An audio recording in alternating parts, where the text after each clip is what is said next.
Worldwide movement, peace, love, respect. Big King Sadiq chiming in one more again. All right, folks. Well, quick video, I promise this time. Well, I ain't gonna get into promises, right? Uh, no, but yeah, quickly, I just was wondering. And I figured I'd share it with my folks, all my brethren, sister and brethren out there, all my high vibers, right? Everybody on a high vibrational frequency, right? All my light workers, all my PPC, as I like to say, my positive people connection, right? Now, I was thinking about the fact that the ecosystem is so interesting, right?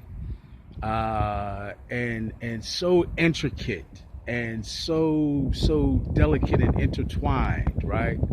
That each species, each life form, right, has its own role and part to play in that. And what's also very interesting to me, at least, is the way that these different species and life forms work interdependently, right? And what I was really most recently thinking about just earlier today was the way that they perhaps communicate with each other across lines of species, right? So, what I mean is, we all know that dogs, you know, send communication. Well, I guess all of us know, send different forms of communication chemically, right? Through their urine, through their defecation, through other pheromones they secrete and whatnot. Um, as many different life forms do. Like, for example, ants, right? Leave a chemical trail when they find food for the other ants to follow that trail to the food and bring it back to the nest, right? Same thing with bees. And they actually leave those trails in the air, which is so fascinating. Like, why doesn't the trail just blow away? I understand that it's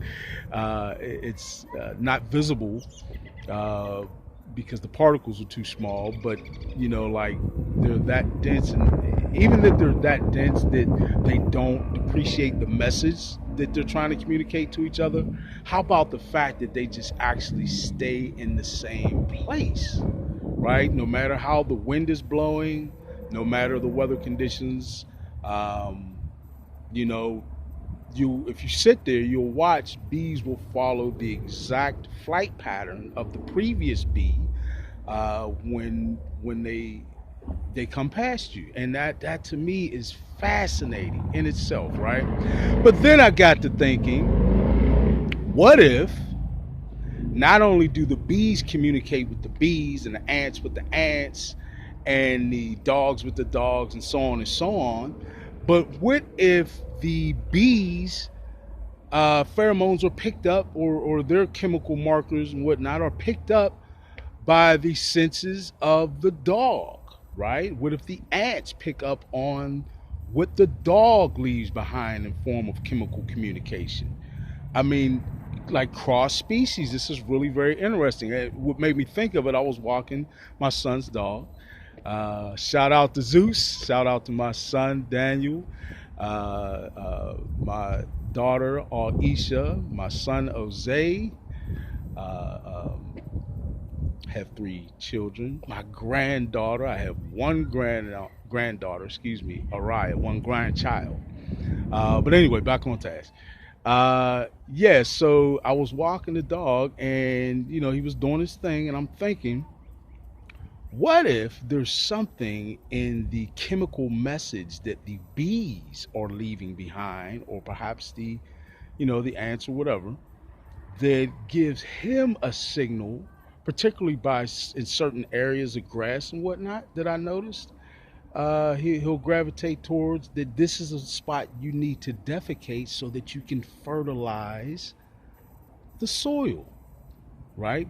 Which would propagate more plants and essentially propagate as well more flowers that the bees would use to get their honey. See, deeper interdependency in the ecological system is what I'm finding here, and this is like fascinating to me. I haven't done any in-depth studies, certainly haven't done so utilizing everything that's available to us scientifically. But just pondering the concept is absolutely fascinating to me. So that's something I was thinking about. Uh, Species communicating with other species, even if they don't know it, right? Even if it's not an intentional thing, it's still fascinating that they would pick up on that from one another, right? To actually have a dog know where to defecate because of a chemical marker that a bee left behind, so that the dog would enrich the soil and propagate more flowering plants to grow there. That is to me fascinating. But that's just me. Nature is oh so fascinating to me. But yeah, just something I was thinking about, pondering real quick. I guess you do that sort of thing when you're King Sadiq, right? I'm just going through the world, going through nature, big King Sadiq style, you dig? Checking out things that at least make me go, right? So yeah, not everybody will find this video particularly interesting, but some might. Others who tend to think like I do in a very scientifically inquisitive nature, right? So, just something I wanted to chime in real quick on the interspecies communication that seems to aid nature. All right, worldwide movement, peace, love, respect.